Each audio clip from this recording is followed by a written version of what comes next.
guys, welcome back to my channel. Of course, it's your juicy girl Cranberry, and I am here at Tropical Blends Cafe, the home of Parlé with Cranberry. I am super excited to bring you guys another episode of Parlé. Of course, this episode is brought to you compliments GBA Enterprises, the distributors of Mateos wine right here in the Commonwealth of Dominica. I have a special guest with me today, and his name is Jerome, also known as GK. I'm gonna pour us some wine and then we're gonna get into our conversation. Of course, this episode is brought to you by GBA Enterprises. Step into the world of GBA Enterprises, Dominica's leading beverage supplier where quality and variety meet. Our vision is to exceed your expectations with an exciting selection of beverages, from the finest wines to unique spirits and beers. Discover our commitment to bringing you the best with a focus on enhancing your business and personal experiences. Join us at GBA Enterprises and taste the difference quality makes. Visit us on 106C Independence Street in Rosa, Dominica. Okay guys, we have wine in our glasses and we are back again. I am here with Jerome, also known as GK. GK, I hope for that interview you're just gonna call me GK. Yes. That formal thing there that's making me feel like. Tell us a little bit about yourself and where did this name GK come from? GK? Yes. Alright, so GK actually stands for graphic kid.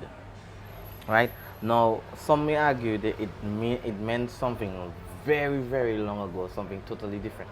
Like when I was like in my early years, like 10. So I had GK for a very long time. Right? What did it mean when you were 10? When I was 10, I used to play this video game called Soldier of Fortune. Right? And in that video game, you know, we are soldiers and we have team against team and we're shooting and all that stuff. And I was called the Grill King back then, right? And grill in the game meant like shooting and like, but it's machine gun, you know, like, so we used to call it grill, right? So I was classed a Grill King as my rank, right? And I was like a high rank of that king of that game. And then, you know, everybody was like GK, and the GK stayed with me from there. And I never wanted to lose GK because everybody knew me as GK. And a lot of people that wasn't playing the game with me and everything was calling me GK because they were my other friends, but they didn't know what it meant. Right. So it stayed with me all throughout high school, everywhere. And people keep calling me GK, and I realized when I was growing up as an adult, I wanted to keep the name. I wanted to put it in my business. I wanted to see how we could like arrange in my business because I don't want to have to go and tell somebody, yo, I'm the Grill King. Right? They wouldn't understand. But what happened is the good thing is I started off with my business doing graphic designs. Okay. And when I started off graphic designs, I was like, well, at the time I could be like younger, I could be the graphic kid. Right. You know, and although I'm an adult now, I say, should I change it to graphic king or graphic something? I was like, no man, I'm still a graphic king because in my mind I'm young, I'm juvenile, I'm funny and things. So I just kept it. And today it's the well-known GK that everybody knows. And I mean, you spoke about how you started out in graphics, but you are a multifaceted individual. You're into comedy, you're into photography, you have a talk show. So I would say that you're a very creative person. Yeah, tell me what initially sparked your interest in these different fields and what motivates you on a day-to-day? Wow, where do I start? So first of all, I know what you said. I know I do a lot of things. And some people might tell me, boy, I'm doing too much things. Let me focus on one thing. And I always tell them I do focus on something. Yeah. You know, you wouldn't see me doing everything at the same time. Right. You know, sometimes people wouldn't realize it, but like a whole 4-year span will pass, and I would actually be doing one thing in that 4 years, and then another 4 years they would just see me doing something else. And then they'll be like, well, long I don't see you do that, and they wouldn't understand why. I'll just tell them, yeah, I come in, but it's actually I'm doing something else. Right. You know, and I know that a lot of people would feel like you just should do one thing, you should be known as one thing, but I don't live my life like that. I don't think so. You shouldn't put all your eggs in one basket. No. Not at all. Everything that I do is exciting. Everything I do is fun, and that's just all I want in my life. I want to always be happy. I want to always do fun things. So I just choose to do a lot of what else is going to be fun for me. Right. You know? In terms of my my shows and my photography, I'm even a dancer too. I dance for 7 years. Really? Who know that? No? I didn't even know that. I dance for You learn 7. something new every day. I danced for Dominica for 7 years, traveling all over the place, Oh, wow. dancing. So I've done it. I wasn't that size, eh? Okay. That's right. So what started me? Back in high school, I realized that I was more of a skill-based student. Okay. Right. So you will catch me passing all the skill stuff, but you will catch me struggling on all the English and this kind of science and this thing. Although I was kind of good at science, but more English. You're more of a so I realized guy. at first I realized that like I'm very good at skills. Like I would easily learn a skill. Right. You know, like go and try something out, and then they would just tell me, "Look, I'm doing it," and I wouldn't struggle. So early age, I realized that my life should be a life that is always adventurous, learning new skills, And from when I left high school, I went ahead and I started to study graphic designs. But I was watching a lot of YouTube, and I realized that at the time, YouTube was a lot of new people at the time showing you how to do creative stuff on a computer, and graphic design was one of the things that caught my attention. And I was like, "Wow, I want to learn that." You know, Yeah. You know, and I started learning my editing on YouTube, and then before I knew it, I was like very good at it. You know, and then I started to work my first job doing graphic designs at Deepex. Okay. Yes, so I was one of Deepex's early graphic designers long ago, right? And then I say long ago like I old, just heard it. You know, but yeah, it was good. And that after working at Deepex, I left Deepex, right? And I went to do graphic designs again, but at another company, the Vibes. That's where I started to work at Vibes, right? And from doing graphic designs at Vibes, I started to like explore something else that I found fun, right? So Vibes was also a media company that had journalism and all that stuff in it. And he was always pushing his staff to do all that other stuff. He doesn't want us to do one is to learn something new, right? And he had a camera there, and I know I used to take my little pictures on my little camera, but I never used a professional camera before. Right. So at Vibes, I started to use his professional camera, and then here we go again. I got a little camera now. Right? So I started up taking pictures, and before you know it, like I said, it was like very easy to just grasp. And the thing about me is I will never just be satisfied with what I already have. So I would just always try and advance how well I can use it. And I just started to teach myself. Then I learned video editing and cinematography, all that kind of good stuff. So would you say that all of these skills that you have right now are self-taught? I mean, besides YouTube. Well, obviously, even if you look at videos on YouTube, it's YouTube videos are self-taught. Yeah, exactly. You're self-teaching yourself on YouTube because you have to pretty much learn how you feel like you should. Exactly. You should learn it. The majority of them, yes. The majority of all my skills are self-taught. I mean, I did do different courses. I have a degree in graphic design, but like I already know graphic designs before I got my degree. You just wanted to have a paper to say yes. Actually, you need a paper to say yes. You need a paper to say yes. I went to film school as well. Okay. Right. So, but like I said, like I had all these gifts already. So it's like basically most of them are self-taught. Okay. And I would say that you're very successful in your career, but if you were to pinpoint one of the most challenging things that's happened in your career thus far, what would it be and how were you able to overcome it? In my career right now, to really tell you the truth, the most challenging thing I faced was actually starting off doing my career on my own. Okay. Like, let me say it like this, being an entrepreneur, you know?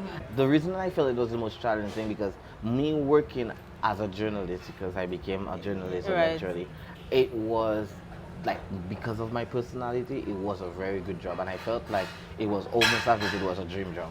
You know, it was really good, the pay was good, I enjoyed it, people loved me in it, and all that stuff. I met so much new people and different people, and I learned so much new stuff just by having that job, right? Right. And I had to make a choice. I think that's when I first met you, when you worked at Vibes. Of course, yeah. Yes. That's where we met. And because of all the events and all that stuff I was involved in, because before that I didn't even used to go carnival, I didn't go any jam. I didn't. I'm not saying that vibe brought me to the world, but it just opened a new area of my lifestyle that I never was doing before. So like I was just an in-house guy, and then now I'm just like everywhere, you know. And I loved that job. It was good. It was good. But I had to make a difficult choice one day when I realized that I think it's always better to work for yourself, and I always influence people to do the same thing. Like, I mean, we always like a job. We don't like to take the risk because we're afraid. I remember crying, thinking like, boy, am I gonna make it? Am I able to do this? But I never lost hope. And I left that job and I went to do freelance and all that stuff at first. And I think that was the difficult part because doing my stuff, I don't get so much difficult. Like I wouldn't call the little challenges difficulty. It's just these things are made up of little hiccups. Sometimes you make a plan and the plan never goes at first, so you have to basically think of something on the spot. So my life really didn't have so much difficulty, just the whole path of coming into it, starting it, becoming somebody. I think it was scary. It was scary because, and that's a lot of the reasons why a lot of people don't go ahead and just do and start their own business, because they are afraid that it will be successful. But I remember some years back, I believe somebody stole your photography equipment.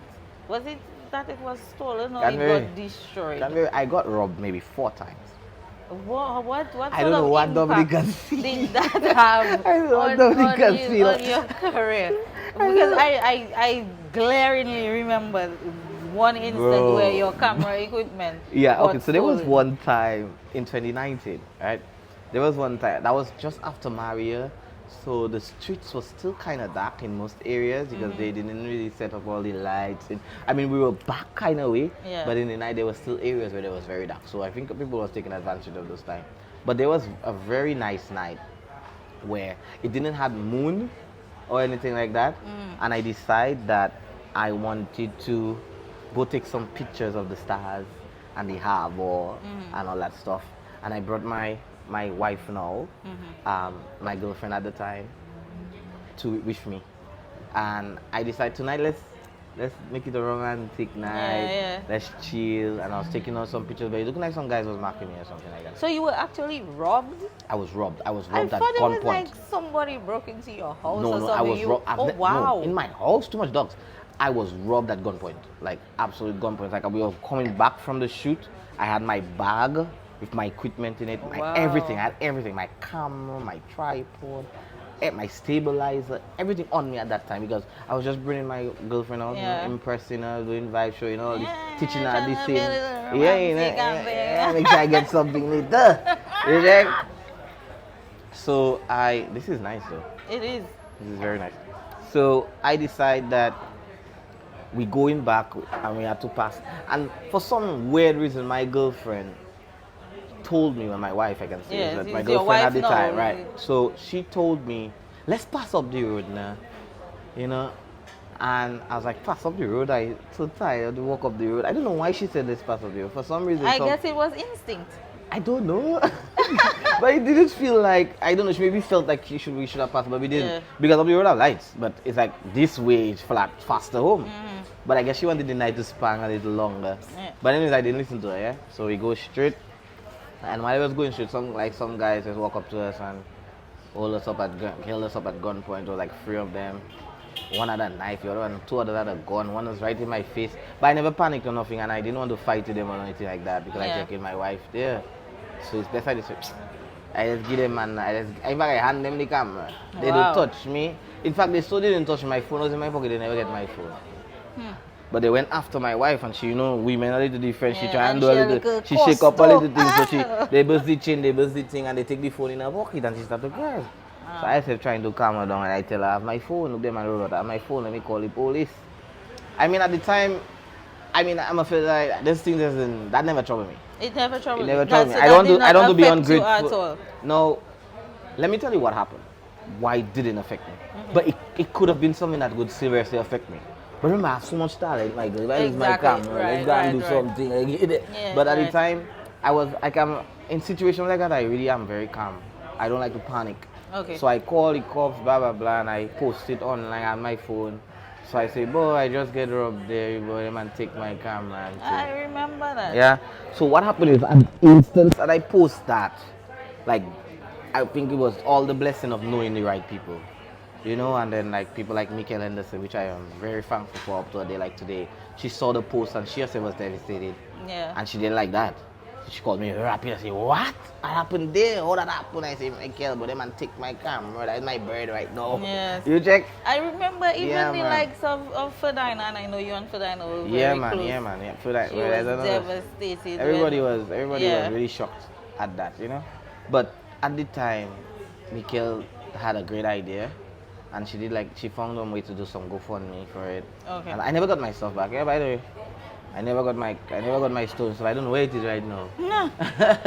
Right, but I never got, so I got help from Michael. She did a GoFundMe like before a week and a half. The GoFundMe was like done, like people really donated, people really came They together. did, right. Right? Besides the GoFundMe, the government reached out. Oh, that's So the dope. GoFundMe had like all that I needed, and the government basically gave me all that I needed. So I had like double. Right. So I lost that, but I gained like double. And not just that, I gained triple because there was like so many other people that was in dance group. Yeah. Dance group helped me, give me money. That group there, how much group there? I doing too much.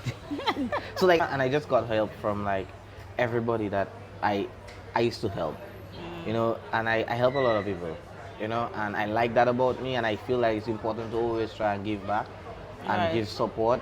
That's why I made the YouTube group. That's why Right, everybody's right, there. You right, know? It was good. So everybody just reach back out and be like, yo, GK, we gonna support no matter what. They don't care what I have already. Just give me. And before I know it, I got back like brand new stuff like I bought my, you know, it was good. It was good. So I don't want to be ungrateful. I don't want to say that it wasn't a tragedy or anything like that, because my wife was the one that had more impact because she was Yeah. shocked. She just couldn't handle it. But sounds like a very traumatizing It was, situation to it be was. held at gunpoint. Like, I don't know if I would be able to recover from a situation like No, that. man, I accustomed to that, man. You accustomed to I- that? no, So I people don't holding accustomed you to up being by gun- gunpoint every time. I don't accustomed to be the gun, but I just checking. A man like me, I ain't gone. I in a cadet corps, I in police. Oh, force, okay, I okay, ain't gonna okay, thing, okay, check. okay. So it's like it didn't shock me to see a gun, but Right. I'm more checking like, boy, look at the situation. My wife there, I can't fight back next to them, and that's a real gun or them Yeah, and yeah, trigger, yeah, and yeah, she yeah. that get. And I can that can traumatize me. So I have to think fast on this spot, man. And that's just one of the 4 times I got robbed. Okay. But that's the only time I got robbed at gunpoint. Okay. Yeah. I would say that you are very successful on social media, in particular YouTube. What is the process of you coming up with new ideas to put out there? It's hard. It's not an easy process. I'm not gonna let people feel like I am just the guy with all the wild ideas and stuff, because I've done a lot of things that have failed. Right. But what I don't do is I give up. Because you know? Yeah, if you give up. But you know one thing I have to say? to succeed you have to fail, you know. Yes, you have to fail. But you know one other thing I have to say is that what makes me different from a lot of people out there, what makes it different from me and like other YouTubers and other content creators and all that stuff, where I would put myself different is that when I try something new, I check to see if it works, Okay. you know? And if it doesn't work, I put my pride on the side and I just cut it off. Okay. Right? Because I feel like social media is all about doing something that works. Now I know people who think like, boy, I do something, maybe eventually Yeah. it will work. No, that's not true. That's not true, because if people out there, if you're looking for something that you're good or that's what I want to see from you. Yeah. Because what people don't understand is like social media, yeah, it's mine. And I think we kind of crowd our judgment and be like, yeah, I doing something I like. Okay, well then do it. Don't let me see. Yeah. You know, people feel like, okay, I doing something I like, I want to put it on social media so it can stay there. Like, anything can happen. You can lose your account, they can hack you, Yeah. You understand? So, but at the same time, I'm not against that. I never oppose that. But my intention of social media is to use it as a platform to make income. Right. I want to make money doing this thing. I don't want to waste my time taking hours doing a video, all my ideas, and people outside they're making millions, and I just doing that for fun and tell you I like it. No man, that time for that. That's all your business. Do it if all you want. Enjoy yourself if all you want. You check? I don't gonna be against it, but that's not me. So I in that to make money. So if I do something that doesn't work, I just cut it out. And I know how to find out if it works. Okay. Right? I know how to check analytics. I know how to check algorithm. And I've trained myself because of over the years studying that. So if I see like, okay, look, Cranberry like that, Cranberry watch that, the whole thing. Cranberry like that. Then I do something else and Cranberry like my thing, she's supporting me. Yeah, I know that, but I bypassing that. She can just watch it, like it and share it and just watch half or quarter. She fed up, it don't make her rich, you think. Yeah. That's a supporter. You check, and I love my supporters, but I already have you as a supporter. Yeah. To be frank with you right now, I want somebody else too with you. Yeah, you want more supporters. You check? So if Cranberry alone watching, that means I'm not ready yet. I need to get Cranberry and her daughter. Yeah. You check? So my success in social media is always trying to see what works. Right? And I did try a lot of things before I got What's This. Yeah, I was coming to What's This. Yeah, we'll wait until you come to that. Tell me about What's This and what inspired the creation of the show, and what is your aim with What's This? Let me start with my aim.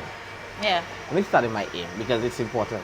My aim with What's This is to produce it into a game show where it can be of a revenue not for me, but for the people that I am interviewing. Okay. Now the show is really nice and funny and tricky and might be embarrassing, but I want it to be worth. My goal is I remember that one time you had me on there.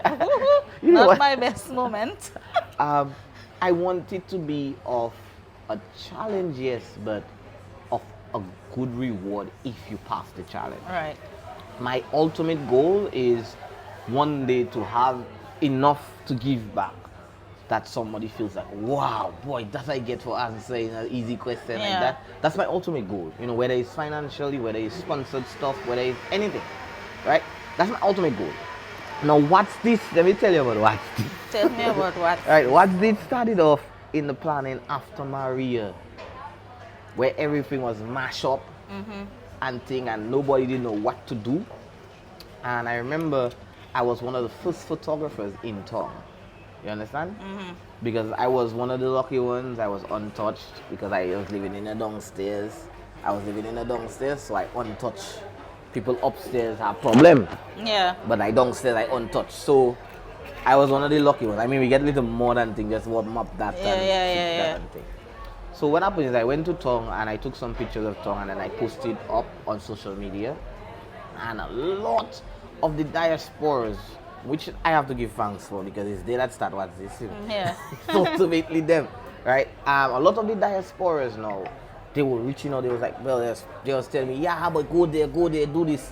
And then they was looking out for the pictures and the videos, right? Then one specific person, I can't remember her name, to be very frank with you, told me, like after things like cooled down, it just had rubble and people was cleaning up, you know? And I think it was the Jamaicans and them that talk past they were Jamaicans and who making the Jamaicans, guards and stuff, the soldiers. One the Coast Guard. You check, and I think that song and thing was passing around and somebody message and say, yo, go and interview one of them fellas now and post that now, boy. I never did it. I wasn't up for that. But then I was like, what? I watching a show of some Nigerian guy. He's the first person I saw when I was following on YouTube that was asking questions and simple questions, you know, but the Nigerians was getting like where your brain located and you know we find that fascinating. When I researched on it, well, it's because they not really speaking English like us, so brain does mean brain. You understand? It's like I come in and tell you where your teeth located, and it's like you don't really then speak patois. Yeah, so we know what teeth is. You check, but if I go to a white man, I say where your teeth located on your body, they'll be like, where my leg or something. Yeah, like what They are you wouldn't know. talking about? So like we watching the videos and we know English and they don't really speak the English that we speak. The guy was using that to an advantage, and to the world it was like, what? Oh, Mr. don't know where his head located. Yeah. You know where his head located, he just don't know it called head. Right, You right, understand? right. But I was watching that and I was inspired by that and I got the idea behind it, right? And because I was watching it and that person messaged me, I decided at first I was just going and do like sitting down like this interview, and I make my big background and I had my thing. And what happened? Let me tell you what happened. Yeah, girl, don't joke. Eh? I was doing that with Bree. Me and Bree that was planning that, you know. Okay. You know, at the time after Mario, me and Bree was doing lots of vlogs and we were Yes. I remember you all did a lot of collaborations. Right, lots of collab. That's back to the day for me and Bree was in vibes. They joke, but it was just good vibes. So what happened is I end up painting a question mark because it was questions. Yeah. Right? But no, you know, do painting the questions on the back, on the banner. I put the questions, the big banner up, but I put the banner upside down. If you watch so that's why your logo have an upside down question so let me mark? tell you the kicks. When I put the banner up, the banner take us all. No, it was on a plywood, yeah. So that take us all. That must have taken so much time. So when we put it up, after we put it up, we see it upside. I said, Bree, why are you talking about the boy? That's how I wanted that. So I make up a story. This is the story I make up now. I tell her a question mark is asking a question that you don't know the answer to and you want the answer.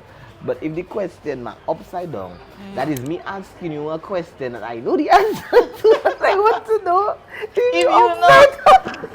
you know it or not. So it ended up just being like, what's this? Yeah. And I wanted to be creative, so I just take out the H. Okay. You know, I just take out the H. I just like, let's make it like social media, or we will talk and say what's up. Yeah. So I say what's this, and that's just how they talk. And I decide, like at first it was like this table thing, and then I was like, you know what, let's do it. Let's go on the street. But at that time, Brie wasn't there. I was just doing that with my boys and I remember my nephew, and I said, let's go on the street now. Let's carnival come in. Let's just go and trouble some people and ask them. And get them in there, you know, got some compromising sponsors, situations so they can, ask be them funny some, and thing. Yeah. Ask them some funny questions. Let's see if it will go viral, and bam, we get this show. No, you know what I didn't know at the time is there were a lot of people in Dominica that actually was trying that show and it failed. Really? Yeah. So to be frank with you, and put that on record for real, I am the 13th person to try that show. I didn't realize. And I only know one person in Dominica that tried it, right? So that should show you, like, a lot of people tried it and they failed because I never even know it had a show. It's not an easy show like that before. It's really not an easy show. Right? You know? I didn't realize. Yeah, so I was the only one that actually became successful in it because I guess the personality, and I was already popular already at the time. Because you already had your comedy and all that doing stuff. Exactly. People like the TRL. Story of my life. Story of my life. Yeah. So, but reflecting on the journey that you've been through so far, what would you say? Because you've done so much. I just learned during this interview that you used to dance. You again multifaceted. Yeah, I danced. I played more than 9 instruments in a character. Wow. Yeah, man, what would you say if you were to reflect on your journey from where you began as a graphic designer to now? What would you say would have been your biggest challenge, and what would you consider your biggest achievement thus far? Alright, my biggest challenge was my first ever short film, It's Not Enough. Right? Was that the film at Garage? Yeah, when I got shot. Yes, I remember that. And everybody thought something really happened to you. We did a publicity stunt to promote the show. Yeah. Where we just posted that I got shot and nobody didn't know what it was. And like people was like blowing up my phone and I had to put off my it was a publicity stunt to promote, and it was good though because it worked. Like everybody found out everybody thought something was wrong with you. Yeah, and people were reaching out and one.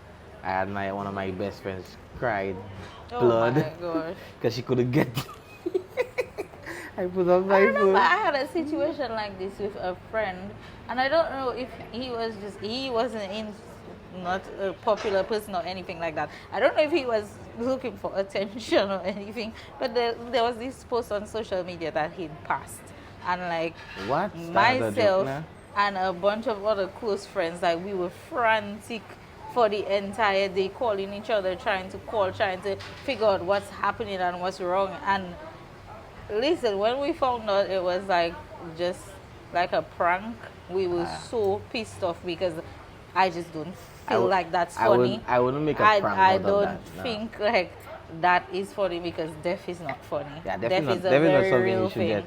Life and death is by the power of your tongue, and that is part of that too. So I wouldn't consider like saying you die.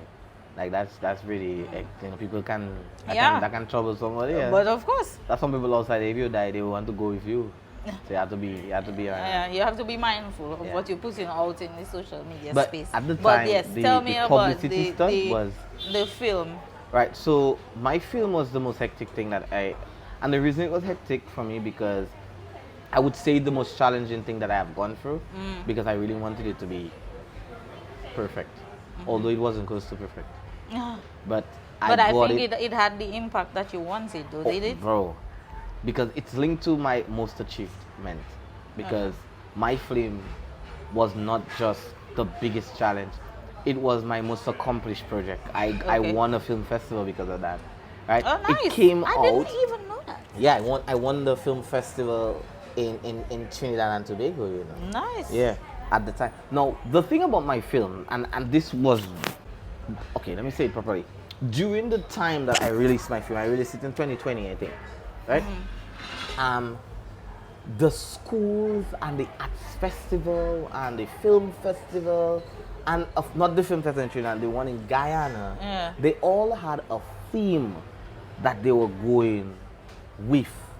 Now, my intention was not to go in this film. Right. I was actually reached out and because your stuff went viral. Right. So what happened was they had a theme for some strange reason. All of them had the same theme: migration, right? And immigrant and migration and all them and nomad. What they call them? Whatever. Migrants, whatever. Those immigrants. People. Yeah, whatever. You know, you're not from here, but you come and live there. They all was in that theme. I did not know anything about that. The high schools, the schools festival was in that theme. The film festival in Guyana was in that film.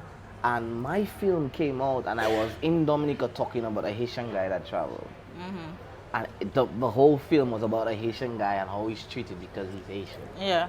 You know, so it was like, wait, that makes so much sense, because not just in Dominica, but everywhere in the Caribbean there's Haitians. Because it happens all over the place, and not just to Haitians, because even mostly to Haitians, actually. Mostly to Haitians, because of but the culture and the thing. Yeah, but Dominicans do migrate as well, and we get the so treatment. Much, So it's like a lot of people would say, you know, Dominicans leave Dominica and they get shit treatment wherever they go. But they still treat people. Like while we was doing that, I found out something amazing.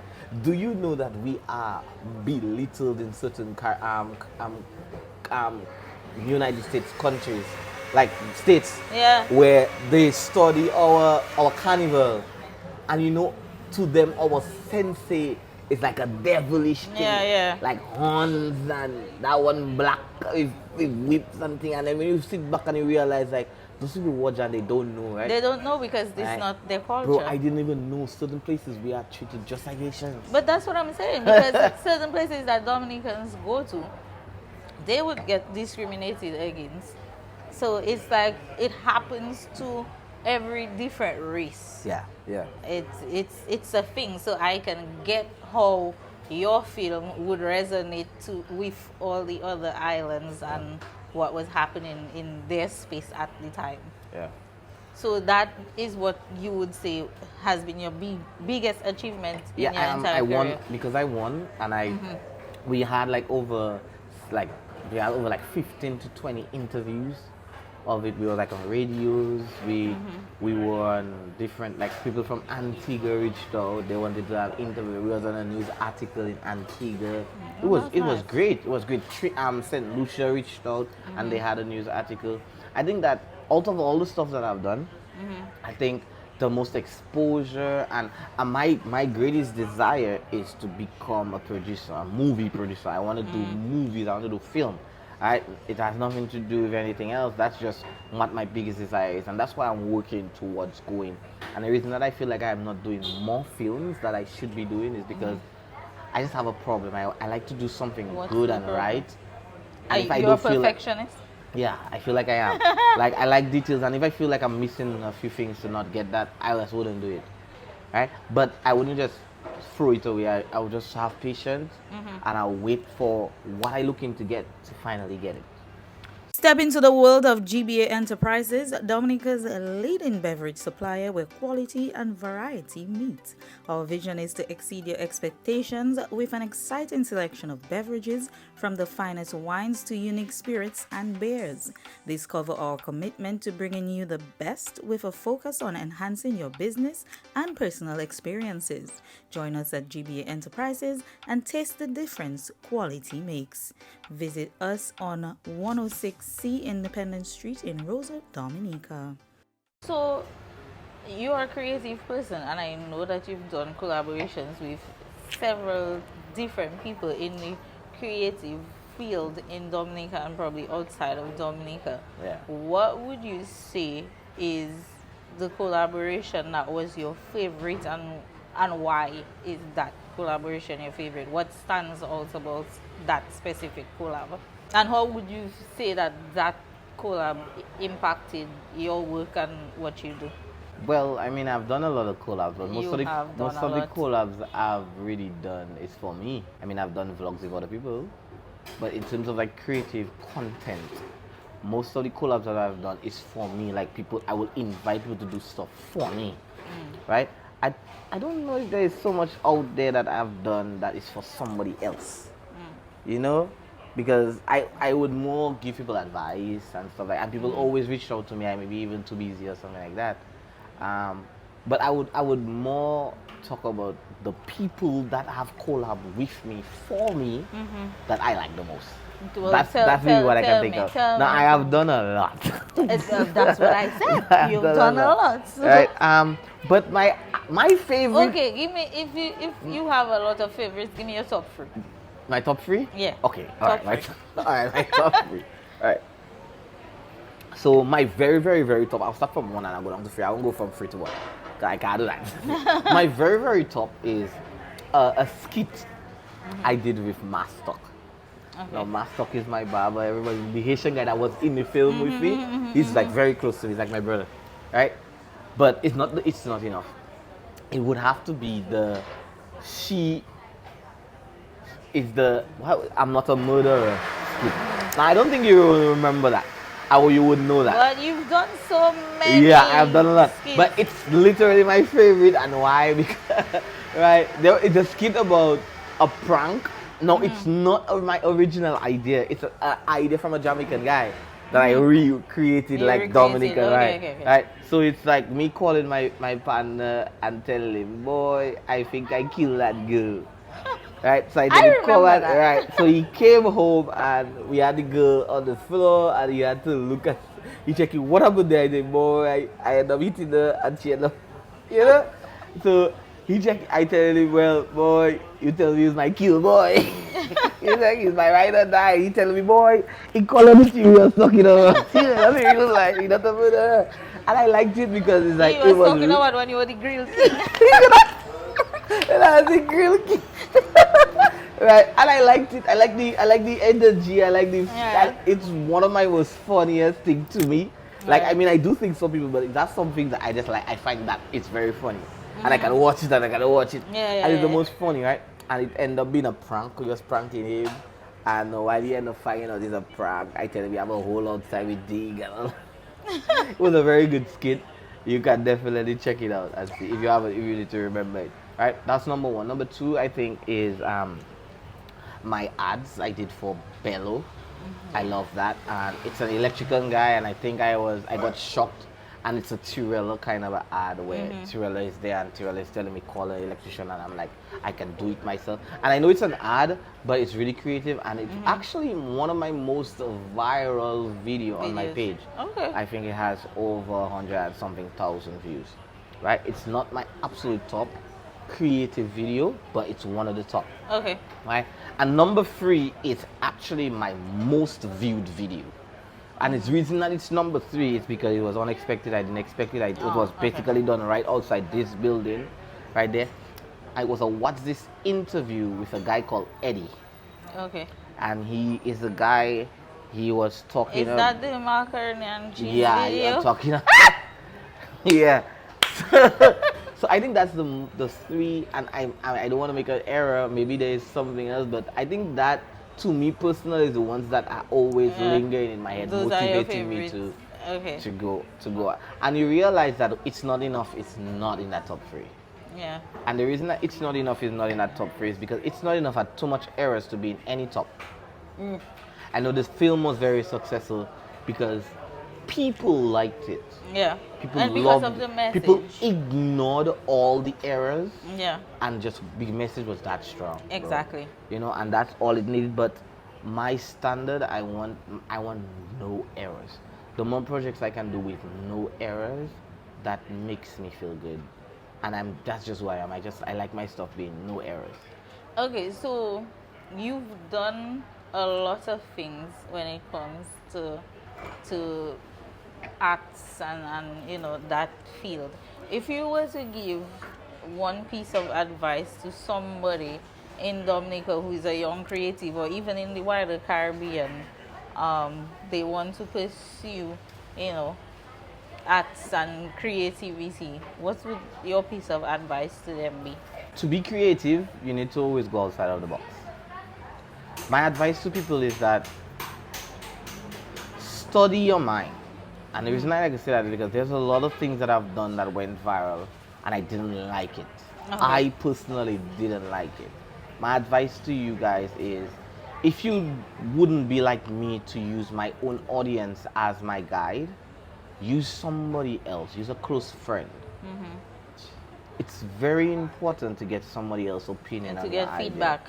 Sometimes somebody can give you an idea and you don't like it, and that's the idea that goes viral. And the reason that is because people have different tastes. People have different likes. I'm not telling you to do something that you don't like. I'm telling you to always try to do something that you like. Yeah. But sometimes, most times actually, to be very frank, people out there that are following you are gonna like something you don't like. Yeah. Don't stick yourself in your comfort zone. Don't restrict yourself to a box. Yeah, get out of that box.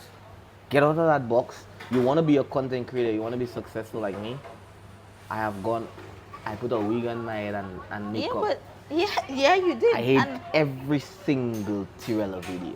You hate it now, but you didn't. Tell I me. hate every single Tirella video. I have always said that. So tell me, I hate every single Tirella video, every single one I make. How did Tirella come about? Tirella? Yeah, because right now you're saying that you hate every single video, but a lot of Prince Swanee, man. I would. You remember Prince Swanee? Yeah, Prince Manny. Not Prince Manny. Yeah. Right, from Suzanne. You remember Suzanne? Yeah. My girl, I'm a big fan of Suzanne. That's what inspired you. Yeah, man, Suzanne inspired me, you know, and I was like, I want to do that in the end, man. And I was working, that's when I was working, you know, and then the first gig I did when I left my last job, my journalist job, was Tirella. You know, I made Tirella, right? And there was this guy that liked it, and he watched it, and he liked it a lot. And he came to me, and he asked me, put that on a DVD, let him sell it. And I tell him like, well, okay. I mean, I don't really care if he sell it. I just check it, like I just doing my thing, and I like my little views, and I making my views, you know. And he took Tirella and sold it on, and I don't tell this to much people because people check it, where I make that money with Tirella. He sold Tirella as a comedy ads, the ad libs on the cruise ship. Mr. Just come by me one day and just bring $3,000 for me. You know. He tell me thank you. I never ask him not one question. If you get $3,000, you can ask somebody a question. No. He just tell me he sell it. Right? And that was the first couple episodes of Tirella. So tell me, okay, so you were successful with Tirella. Why do you hate every single video now?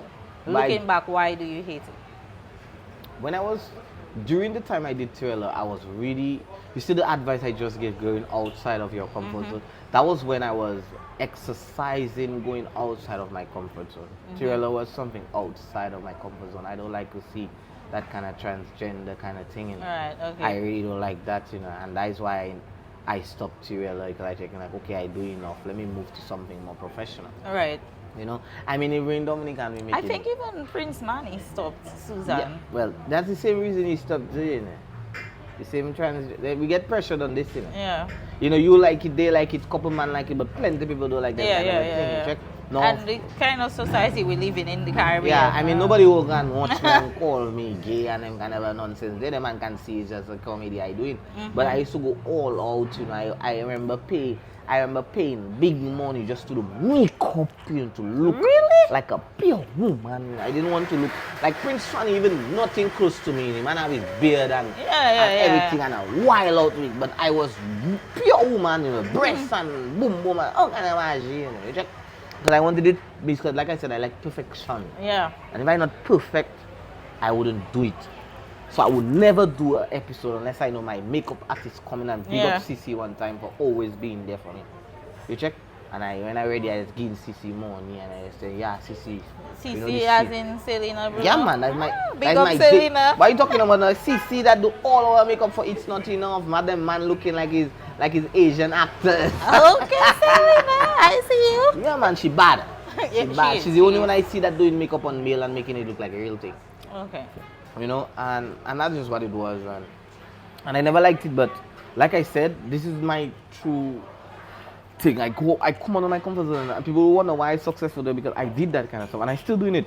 Yeah. I still doing it, but I teaching myself at the same time. I'm making it not be outside of my comfort zone. I transferring it into my comfort zone. You check. So like the certain things I doing today, and even the What's It show. Believe it or not, I don't like it. Really? Believe it or not. I'm not trying to downgrade it and thing. Yeah. Like, believe it or not, I don't like people coming to me and telling me, boy, I wicked, I don't do wickedness. Bro, I'm not doing nobody, not one thing. Yeah. To be frank, I doing my best. Like, sometime before I start, I'm the only one doing that show, and I come in and ask you a trick question, I tell you, yo.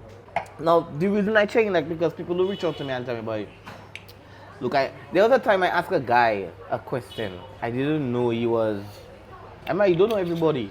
Yeah. I just talking to random people and I didn't know. They tell me he's kind of slow. Oh, okay. You understand? A guy that was going to go to secondary school. Easy question I ask him, but I mean, all my questions are easy anyways. I can trick the prime minister. Yeah. It not nothing to do if he was smart or dumb, but at the time he was kind of slow. And people message me private and tell me, boy, Mr. Slow, Mr. in school, that's not good, you're not a nice person. And I'm like, what did I do? You check? I felt a little about when I was said you on can the come on my show any day. But I was like, you know what? It's fine. But like it's cool. It's a really difficult show. I didn't read too much into it. I was not embarrassed or anything of this sort. It's just like, I know it was fun and when people laugh about it. For some reason, people like that. Yeah. Like, I try to wonder, like, bro, like, okay, I can be honest with you, right? If that show was something that I liked, I would be doing it every single day. Yeah. But I was like, GK, I don't want to be on the show. I don't want to be on the show. I would go all over the country every single day. And the reason that I'm not doing that because I so don't like it. For me to do it, I want to make money. I want big sponsors. I want to like giving out some. That's why I feel like that's why I told that's my ultimate goal. So if I have to interview you, I want to at least offer you $500 in your grade. Yeah. I want to give you $500 for getting one question correct. And I fight. I'm telling you, because the way social media is and the way the country is small, country not like the US. Yeah. Or like them big places. You check this place small. I can interview you. The whole of Cranberry know you. Yeah. And Cranberry right over there. When you pass Cranberry on the breakfast fete, make sure you check your color Burgundy. So you've said on here that there's a lot of things that you've done that you personally do not like. Most of the things I've done, I don't like. You don't like. So tell me, do you have any exciting and upcoming new projects that you're working on? Can you give us a little sneak peek into what's next for GK? My next project, I love it. That's the thing. Okay, well, I like And to hear that. you know, You're actually but gonna do the something you worrying love. thing about me is that when I love something, I am more worried. Because Why? imagine doing something that you love and people don't like it. But the reason I love it is that I'm working very hard to intertwine it in a way so that the people I know that's very different from me will like it. But My next project. I feel like everything or every piece of content has its own audience. Yes, yeah, man. But let me tell you something. I want a content that I like everybody. Okay. That's my goal. So tell us about that content. Alright, so my next project is a series. Uh-huh. We're gonna do an actual series, you know, each episode is like really long, like an hour long. Okay. Alright, and it's gonna be presented. I'm not gonna give you much. Right? No, I can give you asked the for a name. sneak I can peek. give you the asked name for- and I can didn't give you ask the for idea, everything. like real I thing. didn't ask for everything. I asked for a sneak So peek. what I can tell you is that it's gonna be a series that it's only going to be featured in the cinema. Okay. Like I said, I want to produce film, and that I'm already moving on to that step. I will be Okay. doing my little what's this and thing still. But my next big project, which is what I'm writing and going in right now, is a short. It's not a short. It's actually a series, and the name of that series is Take It or Leave It. Okay. That's it. Just remember that. Take it or leave it. That's just all. Just remember that it's gonna be Take real it nice. Take it or leave Right? it. It's gonna be Dominican. If you're a lover of Dominica, it's gonna be Dominica. We're gonna bring outside what Dominica is. Okay. You understand? So now that you're talking about wanting to bring Dominica into your content, one of the questions that I wanted to ask is, you know, growing up in Dominica and the culture and the entire environment in Dominica, how would you say that has contributed or impacted your creative process, if in any way it has? How has it? Well, my first approach was, if I'm doing something for Dominica, I should be supported by Dominica. You just feel like by doing something, why the government do? As a man, I never go to the government and ask for help. I never ask for a dollar. I never ask for advice. There was one time a minister come me and tell me, "What? You're not getting money for that?" And he watched me like he was shocked. He was shaking like, "How can who I am, like how popular I am, how much I bring out, how can nobody, even my father, not reached out to tell me, yo, what do you need?" Yeah. You know? So at one point I was like, boy, that place is tight, but a lot of people will say it's tight. It hard. And the reason that they will say it hard is because they're checking like in other places the government rushing to help content. Yep. You know, but And we in a then- developing state where the government cannot just totally focus on content. And I accepted that. You check, I doesn't make it bother me or deter me. You check, I just send my little fire, you know. And then I don't worry, you know, I send my little fire. But to be honest with you, based on your question, is like I just do what I can, Cranberry. I love making content. Yeah. Like, forget if I like the content or not. I love being a content creator, And people like what you produce. and I love my fans. You see my fans. I don't know who is your fans, but you see my fans. I love my fans. I love mine too. Yeah, man. Like when you see I ask my fans, like, you can only help me when I was in a problem. Yeah. I have beautiful people that love me. They in my life.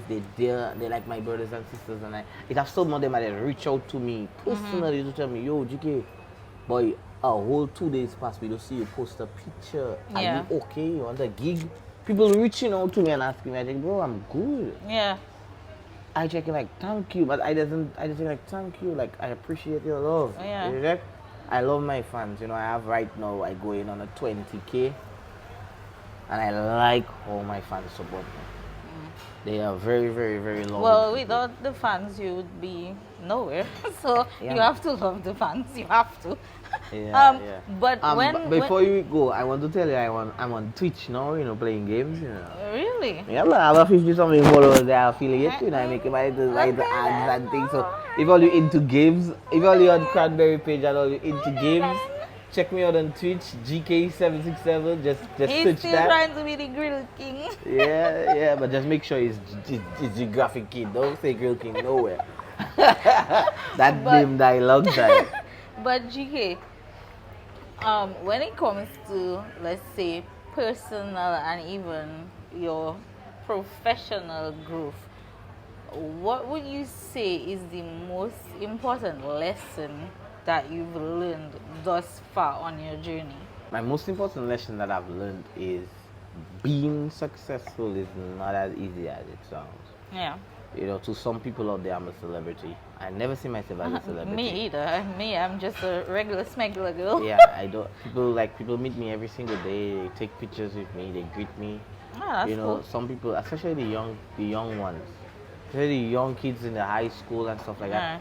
And the most important lesson is that before I was a hothead, I would go and say what I want. I doing what I want. I paying what I want. You know, but like it had to take a process for me to learn that there are people outside there that actually take their time to look at me, observe me, see how I live, see how I move, and they want to be just like you. Exactly. So it's like I'm a role model to them, you check.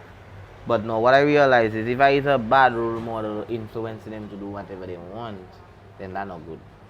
You know, I've done some real crazy. I mean, I don't care what I do. But I've done some stuff that people was like disappointed in, and I had to grow and become more mature. You know, I had to realize like, I know what I used to tell myself, like I work hard, where I am today, but and I used to tell myself that thinking like, bro, why I should worry for how I act, because I am who I am. But I should worry. I have to learn to worry about it, be mature about it, because they're you have an audience now. Yeah, and people looking up to you. At the end of the day, the audience are the ones that really was your source of success. Yeah. So I have to respect them just as how I want to respect myself. So that is like the biggest thing I learned while going through my process of being a media man. So on that note, if you were to say anything to your fans and your supporters, what would it be? What, keep supporting me. Right. This stuff supporting me. Tell your grandchildren, tell your children, tell your grandmother. I have content for everybody. Tell your little children, your big children, your father. And for those who not supporting you yet, how can they get on to the GK train? Yeah, to get onto the GK train, I will advise them to check the Facebook page out first. Facebook page is where all the hot stuff is. So what is the Facebook page? I always go Facebook and then YouTube. So my Facebook is GK767. They should know that now. I said for those who don't know. So those who don't know, it's GK767. I represent my country all throughout the way. So check me out on Facebook. And if you want to check my YouTube out, I have several YouTubes. Right now, What's This YouTube is the main YouTube. WAT''S. What's like take on the H. This THIS. And you can check that out on YouTube. If you want to check my gaming channel, it's GK767. That's where the vibes is. You check? So, and if you want to check, TikTok is like a hot place. So TikTok is what this show. TikTok is boy. TikTok can't die. TikTok is where the vibes TikTok is like the new craze. Yeah, it's easier. It's an easier viral place. So if you want to be a content creator, I always advise them to start on TikTok. Yeah. Start on TikTok, grow on your TikTok. I find that it's very easy to go viral on TikTok. Not easy. The algorithm is just making sense. And that's why the US trying to fight for it. But that's another topic. That's another topic for another day. But GK, like I really enjoyed our convo today. Do you have any last words that you want to say to our audience? I don't have last words for the audience. I have last words for you. Give me the last words. Yeah. So you're a content creator yourself. I love your stuff. Thank you. I support all my YouTubers, my content creators. And that's who I love. I love the people that do what I do, and I want to always encourage you guys to keep doing what you do. As well as you want me to encourage people that watch me, I want to encourage you too. Thank you. Right? I don't want you to feel like nobody outside there should be the factor of you quitting or you stopping. Right? I don't want somebody. I'm not a quitter. I don't want you yourself to be the factor of you not being successful. As well as I giving my advice out there, I can give you the same advice. Right. You're doing a lovely thing, you love what you're doing. I do. You check, you're doing a good thing, people love what you're doing. Thank you. The only advice I have to you is don't stay the same level. Always look for something new to add.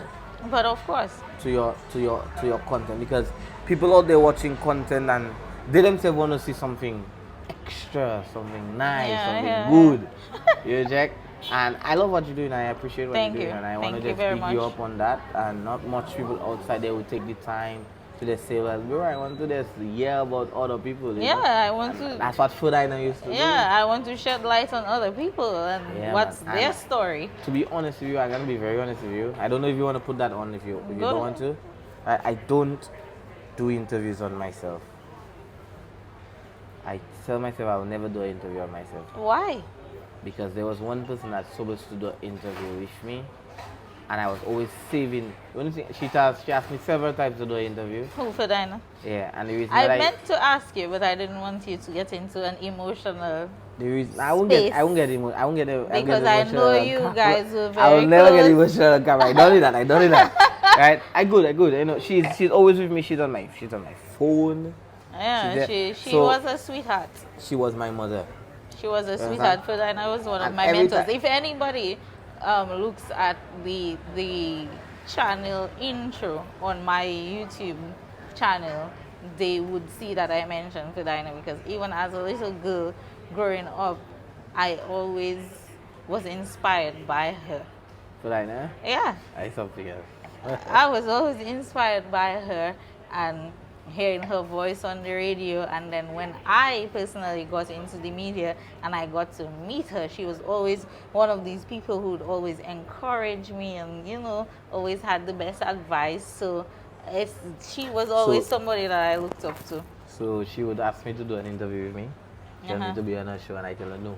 Why? I tell her no because I tell her, I know you're interviewing people that have done and I've done there. But I saw her post so many like positive things about you, even because like, because she won too. I'll ask her to do that. She won too. But like in terms of no, like but her, you see, in the spotlight show, was a person who liked to shed light on creatives and people that she felt had a lot of potential, and that was one of the things that I admired about her. Yeah, man, she was good at that. And the thing about Fedina that made Fedina successful is because Fedina was real. Yeah, she was very down to earth. That's some people outside there that trying that they fake. But that's Fedina was never fake. Fedina will tell you what she's telling you.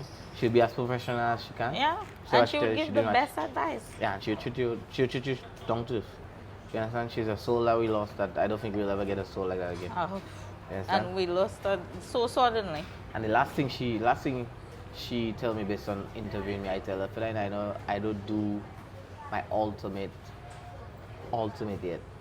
And I was talking about the film, the series I talk about there, which is I basically do that in her honor. I want to do it. And the reason that I took your interview today is because I just checking I cannot make myself feel like I don't want to do an interview. Yeah. But I'm happy that you chose to do the interview. I nothing. I'm happy that you chose to do it. I enjoyed our conversation. But before we go, since we are on the topic, or we brought her into this space and we're talking about Fedina, can you just shed some light on the impact that she has had on your career? I can tell you one thing, that she's the one person that motivated me to never give up when there was time that I wanted to give up. Because I say there's no challenges, but there wasn't challenges. When I say give up, I'm talking about something else. Okay. I mean, besides my career, there's other things in my life. Yeah, obviously. Things that I don't talk about. I have a personal life, kind of. Yeah, obviously, we all do. And my personal life is not as grand and as exciting like my career life. Well, I think and she was one of all the people. of us. She was one of the people that knew about my personal life. Okay. On a whole different level. Because I trusted her. I loved her. And she was a lovable person. Yeah, I loved her a lot. And there were times in my life where I was literally going to give up. And it's people like her that pull you back. Yeah. She was that kind of person. But I know it's a woman that's gonna live forever in my heart. Her legacy is never going to die. Yeah, I'd have to go and talk about her. No. Not for people I want to. Like, I want, the one thing about her that I have to tell you, I can tell you, is because of how real she is, she motivates me to be as real as possible. So I just can't tell you I'm real. I'm gonna tell you I'm real. I miss her very lot. Every day I cry, I still crying. I don't stop crying. I've never stopped crying. I just try to be as strong as possible. Yeah. I don't think I'll never stop crying. I don't do ever forget. Just forgetting, I feel like I can cry. Yeah. I don't do forget, and I have bad memories, so I don't do forget that. I don't think she's somebody that can be forgotten. Yeah. But GK, on that note, I want to thank you so much for your time and thank you for speaking to me. Thank you for actually agreeing to be on this interview. I feel honored that you agreed to speak to me and not to somebody else. I definitely feel honored. Guys, thank you so much for tuning in to another episode of Parlé. Remember, this episode was brought to you compliments GBA Enterprises, the distributor of Mateus wine. This is very nice. So visit GBA Enterprises on 106C Independence Street. That is the bridge coming into town there. The find building, it. the Globe building. Big Most blue of and you know it as the Globe building. As soon as you enter town, visit them and get your Mateus wine. It is incredible because, as you can see, GK and I consumed an entire bottle. Yes. Do you see ours? But thank you so much for clicking on another one of my videos. If you haven't done so yet, and if you love this sort of content, remember to smash that subscribe button, hit that bell so you get post notifications every time I upload a new video, and look forward to a new episode of Parlé every Thursday night at 7 p.m. And of course, I'm gonna catch you guys in the next one. Bye. Step into the world of GBA Enterprises, Dominica's leading beverage supplier where quality and variety meet. Our vision is to exceed your expectations with an exciting selection of beverages, from the finest wines to unique spirits and beers. These cover our commitment to bringing you the best with a focus on enhancing your business and personal experiences. Join us at GBA Enterprises and taste the difference quality makes. Visit us on 106C Independence Street in Rosa, Dominica.